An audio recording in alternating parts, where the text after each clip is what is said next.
ada kecurangan, bukan lidah yang berbicara, maka rencong yang berbicara, saudara-saudara. Allahu Akbar.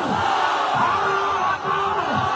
Siap lawan kecurangan, siap kawal pemilu depan, siap hancur demi Islam, siap hancur demi Indonesia.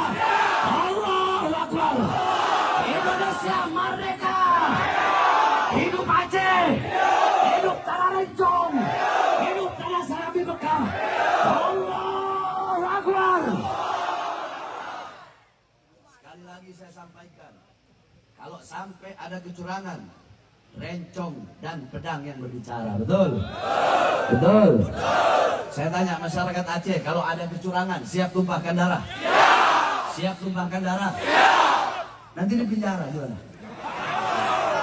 Penjara. Benar. Jangan cuma di sini aja ngomong. Di penjara. Siap. Dibunuh. Ditembak. Ditembak. Tembak. Istri kalian jadi janda. Anak kalian jadi yatim. Siap. Demi keadilan siap. Demi pemilu damai siap. Demi pemilu tidak curang siap. Siap kawal. Siap hancur demi Indonesia. Siap mati demi merah putih.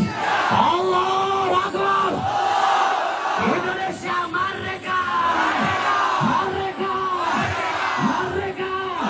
NKRI harga mati. Harga mati. Harga mati. Allahu Akbar. Mudah-mudahan Allah hancurkan para pejabat zalim. Allah binasakan